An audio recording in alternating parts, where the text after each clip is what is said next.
Bonjour et bienvenue dans la revue d'actualité de ce mardi 28 novembre 2023. On démarre par l'actualité au ministère des Sports. Un bilan positif en 2023 et une hausse du budget en 2024. C'est le point du vote du budget à l'Assemblée nationale. Le ministre des Sports, Lat Diop, a présenté un document faisant l'état des lieux du sport sénégalais et ses prévisions. Le projet de budget 2024 du ministère des Sports connaît une hausse de 14 milliards. Cette hausse est imputée principalement sur les crédits destinés au projet d'infrastructure sportive. 2023, ce département du gouvernement sénégalais a enregistré de bonnes notes, présente un bon taux de participation aux compétitions internationales. Sur 142 compétitions programmées, 109 ont été exécutées, soit un taux de 76%. Au total, 150 médailles ont été remportées. Repoint plusieurs stades en construction ou en réhabilitation auront un taux d'exécution avancé en 2024. C'est le cas de Bambey, Kédougou, Sédhiou et de 4 grands stades de 4 régions. Le marché des travaux va être lancé à Trubier pour le stade Marius Ndiaye. Parlons à présent du football féminin avec les CAF Awards 2023. Le Sénégal est en finale dans la catégorie meilleure équipe de l'année. Mamoussa Cissé, Ndeye Awa Diakhaté ou encore Absatou Malade Diallo qui sont nominés respectivement dans les catégories meilleur entraîneur, meilleure joueuse et meilleure jeune joueuse n'ont pas fait le poids face à leurs concurrents. Ils sont absents de la liste des finalistes pour l'édition 2023. En revanche, la sélection sénégalaise est en lice pour le trophée de la meilleure équipe de l'année. Elle est en concurrence avec l'Afrique du Sud, du champion d'Afrique, le Maroc, le Nigeria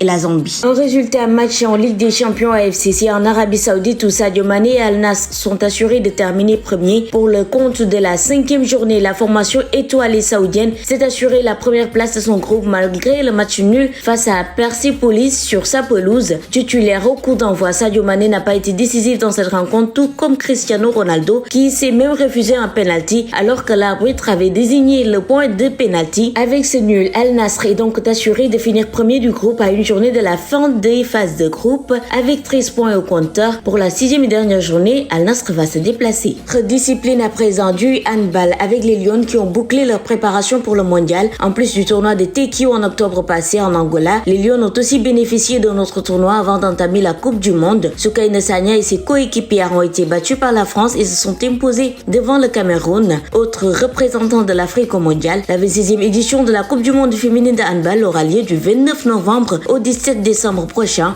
Ce sera la deuxième participation du Sénégal. L'objectif est de faire mieux que Japon 2019, a déclaré Sambou Biagui, chargé de communication de l'équipe nationale de handball. Les Lions s'étaient arrêtés à la 18e place. L'équipe nationale quitte Paris ce jeudi 30 novembre pour rejoindre la Suède où se joueront les matchs du groupe A avec les pays hôtes, la Croatie et la Chine. Du basket pour terminer avec les éliminatoires du FIBA Afrobasket 2025. C'est la principale compétition dans le continent. Ils auront lieu en février et novembre prochain dans des lieux qui seront dévoilés ultérieurement. Les équipes ont été réparties dans 5 groupes de 4. Médaillé de bronze en 2021, le Sénégal devra se mesurer au Cameroun, dernier de l'ultime édition. Il sera accompagné dans le groupe C du Rwanda, dirigé par le technicien sénégalais Chersa, et du vainqueur des matchs de prééliminatoires dans les zones 3 et 4. La fenêtre de février 2024 verra l'entrée en liste de groupe D, B et E, tandis que les groupes C, celui du Sénégal, et le groupe A disputeront eux la fenêtre qualificative de novembre 2024.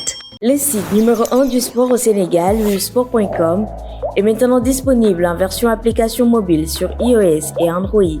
Retrouvez l'actualité du Sénégal pour tous les sports en direct sur votre téléphone. Football, lambe, basket, sport de combat, athlétisme et bien d'autres disciplines. Toutes les statistiques des championnats sénégalais, les matchs, les résultats, les classements à suivre en direct sur votre application Sport.